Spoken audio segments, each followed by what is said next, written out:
దానికి నా సమాధానం ఏంటంటే ఉన్న option A, option B, option C 4 alternatives ఉంటే భారతదేశం ముందల రక్షణపరమైన అవసరాలకు అనుగుణంగా, అంటే Russia, France, Israel, United States అనే 4 కంట్రీస్ ఉన్నాయనుకుందాం.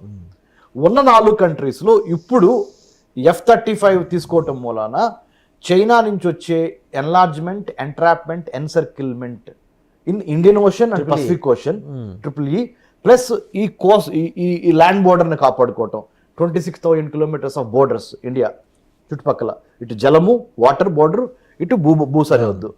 ఇలాంటి తరుణంలో భారతదేశానికి ఏం ఆలోచిస్తుందంటే ఈ F-35 ద్వారా నేను నా భారతదేశాన్ని కాపాడుకోగలుగుతాను ప్రస్తుతానికి ఫర్ ద టైం బీ అమెరికా ఇచ్చే F-35 is going to help me అని దృఢంగా నమ్మిందండి.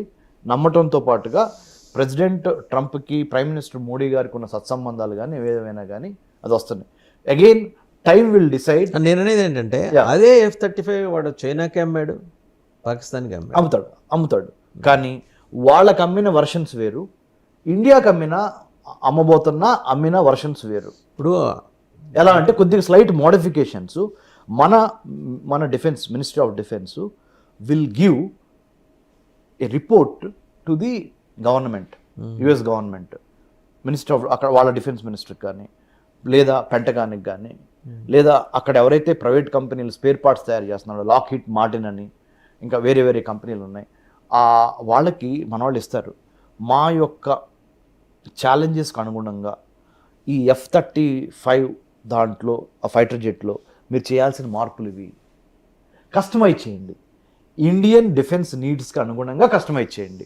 Don't give me what ever the F-35 model you have given to China. ఒకటే అండి నాకు ఇక్కడ డౌట్ ఏంటంటే ఇండియన్ డిఫెన్స్ నీడ్స్కి అనుగుణంగా చేయమండి. ఇక్కడ మనతో పాటు చైనాకి అమ్మాడు, పాకిస్తాన్కి అమ్మాడు. అదే చెప్తున్నాను. In what way it is going to be beneficial for us? Absolutely. మీరేమంటున్నారంటే మనకు అమ్మిందే వాళ్ళకి అమ్మారు, మన పక్కన వాళ్ళు ఇద్దరికి అమ్మారు కదా, మనం దాని నుంచి ఎంతవరకు కాపాడుకోవచ్చు అనేది వాసుదేవన్ సార్ మీ ప్రశ్న చాలా సహేతుకమైన ప్రశ్న అది. దానికి నేనేమంటున్నానంటే కొన్ని మనము టీవీ ఛానల్స్లో డిస్కస్ చేయలేని అంశాలు, కొన్ని పబ్లిక్ నాలెడ్జ్ రాని అంశాలు భారతదేశం యొక్క జాతీయ భద్రతని దృష్టిలో పెట్టుకొని కస్టమైజ్ చేసి F-35ని భారతదేశానికి ఇవ్వమంటాం అనేది 100% జరుగుద్ది.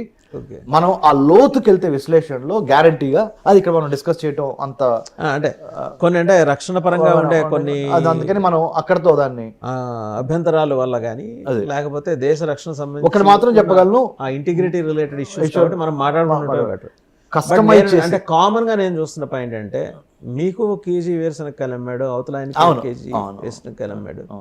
అదే మనకి మాత్రం నీకు దీనిలో మేలైన సరికి అమ్మాను, జీడిపప్పు క్వాలిటీ ఉంటుందని చెప్పి అమ్మటం అనేది ఎంతవరకు కరెక్ట్? దాన్ని మనం కౌ ఫేసెస్ అవమో వేసుకుని దాన్ని మనం యాక్సెప్ట్ చేయటం. అబ్సల్యూట్లీ. అంటే దానికి అదే చెప్తున్నా, కొంత ఒక రకమైన ఆర్థిక అంటే రక్షణపరమైన విషయాలను దృష్టిలో పెట్టుకొని కొన్ని కాంపోనెంట్స్ని మనకి తప్పనిసరిగా చేంజ్ చేసి కస్టమైజ్ చేసి ఇవ్వడానికి వాళ్ళు అంగీకారం తెలిపారు. అంతవరకు ఓకే, అంతవరకు చాలు.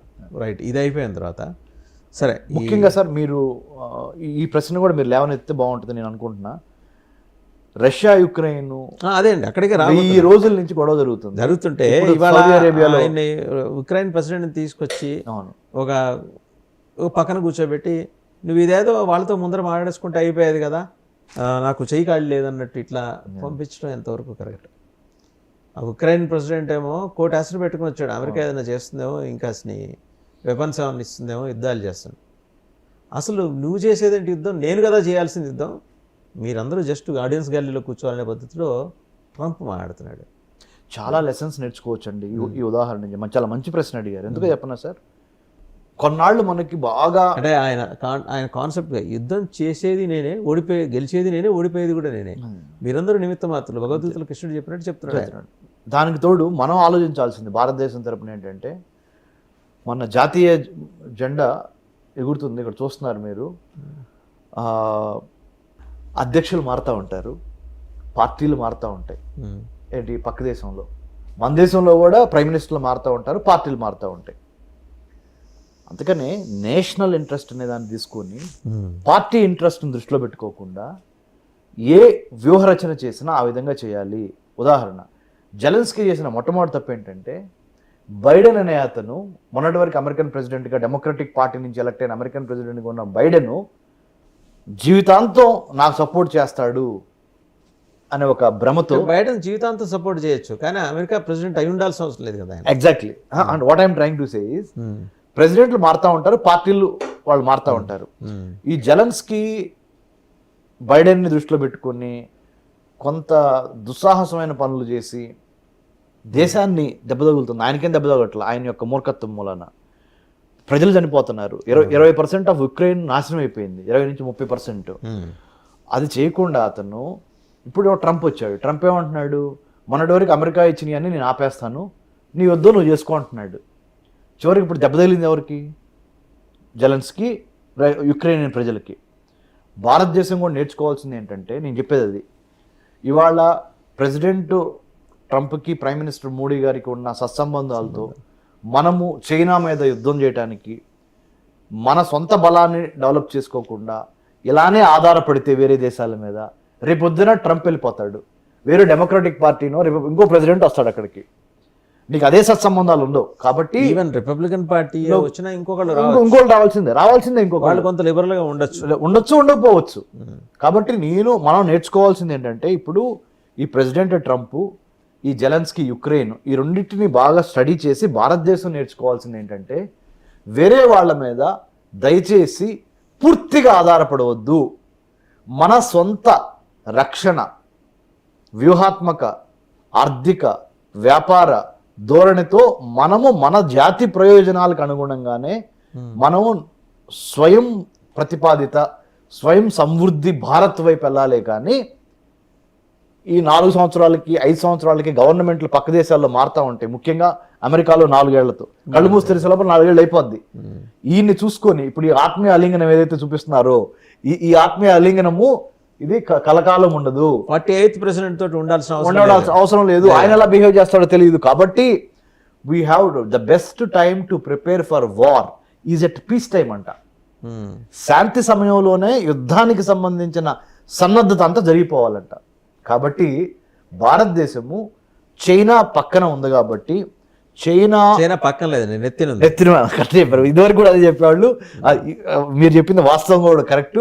చైనా పక్కన లేదు, నెత్తి మీద ఉంది. ఉత్తర ఈశాన్య రాష్ట్రాల పైన మనకు ఉంది కాబట్టి, మన నెత్తి మీద కూర్చుంది కాబట్టి, చైనాని ఎదుర్కోవటానికి భారతదేశానికి సంబంధించినంత వరకు వేరే దేశాలు ఇచ్చే సహాయాన్ని ఆదర్శంగా తీసుకొని, అనుగుణంగా తీసుకొని చేసే ప్లాన్ కన్నా సొంత ప్లాను, సొంత ప్రణాళిక, మన స్వయం ప్రతిపాదిత బలము బలహీనత ఏంటి అనే ఒకటి మన బేరుజు వేసుకొని, ఆర్థికంగా కానీ, మిలిటరీ పరంగా కానీ, రక్షణ వ్యూహాత్మక పరంగా కానీ, సాంకేతిక టెక్నాలజీ పరంగా కానీ చైనాని ఎదుర్కోవటానికి ఇక్కడ రేపు ఇవాళ ట్రంప్ ఉంటాడు, రేపు పొద్దున ఇంకొక ఆయన వస్తాడు. ఈందో కాకుండా మనం చేయాల్సిన హోంవర్క్ మనం చేసి plan, prepare, perspire and inspire అనే మోడల్లో భారతదేశ నాయకత్వం, ఇప్పుడు ఉన్న మోడీ గారి నాయకత్వము ఆ విధంగా వెళ్ళాలి అనేది నా విశ్లేషణ, నా అభిప్రాయం సార్, బలంగా. రైట్. అంటే apart from all these things అండి, నేను ఇప్పుడు పూర్తిగా అంటే పొలిటికల్ ఫ్రంట్లోకి వస్తున్నాను.